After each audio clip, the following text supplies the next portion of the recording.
Hello and welcome to COP29 Fact Check, your guide to the facts behind the big climate stories. I'm Ali Sultanzadeh. At COP29, the spotlight is firmly on the numbers driving climate action: $1 trillion finance targets, emissions, percentages, and temperature thresholds. But what do these figures truly represent? Do they reflect reality, or are they clouded by misunderstanding and rhetoric? Today, we'll break down the key facts about climate change, its financial landscape, and the shared challenges of nations worldwide.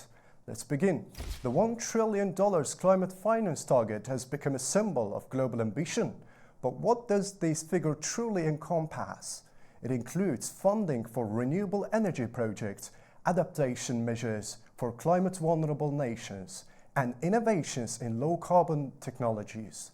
This target also aims to address historic imbalances.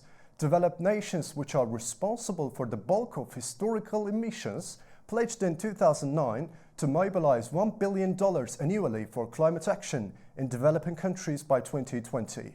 However, this promise fell short, with annual contributions peaking at around $83 billion. Now, the $1 trillion target seeks to close this gap and ensure more equitable distribution. But challenges persist. While around $670 billion has been mobilized so far, much of it has come from private sector investments, which often favor projects with high returns rather than those most urgently needed. Developing nations, many of which contribute less than 5% of global emissions, still report significant funding gaps. Another key figure in climate discussions is the 1.5 Celsius target. This refers to limiting global temperature rise to 1.5 Celsius above pre-industrial levels. Scientists agree this threshold is critical to avoid the most severe impacts of climate change, such as more frequent extreme weather events, irreversible ecosystem changes, and rising sea levels. Currently, the world is on the track for a temperature increase about 2.5 Celsius by the end of the century, based on existing policies and commitments. Achieving the 1.5 Celsius goal would require halving global emissions by 2030 and achieving net zero emissions by 2050. This is a daunting challenge, but one that underscores the urgency of collective action. Global greenhouse gas emissions are at record highs, with the energy, transportation, and agriculture sectors as major contributors. Yet, emissions are not evenly distributed. Developed nations like the United States and Australia have per capita emissions exceeding 15 tons of CO2 annually.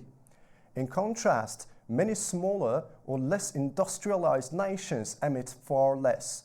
Azerbaijan, for example, contributes just 0.15% of global emissions, with per capita emissions of 6.2 tons, well below those of many industrialized countries.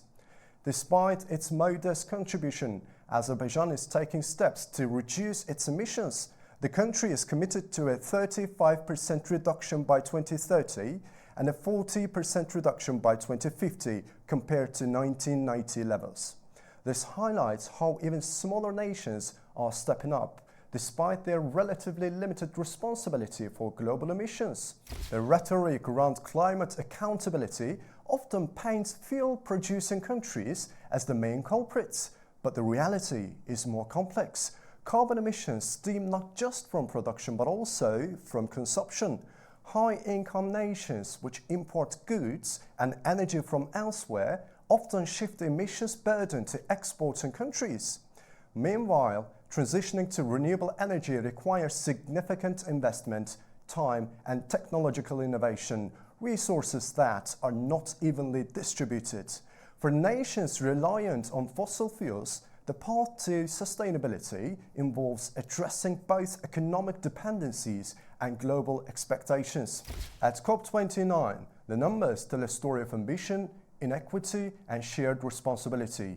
The $1 trillion finance target, the 1.5 Celsius goal, and the varied emissions data remind us of the challenges ahead. As global efforts continue, Fact Check urges us to look beyond the rhetoric and focus on the facts. Only through understanding can we foster meaningful action for a sustainable future. That is all for this edition of COP29 Fact Check. Next time, we'll bring you plenty more facts and figures shaping our climate future. Thank you for watching.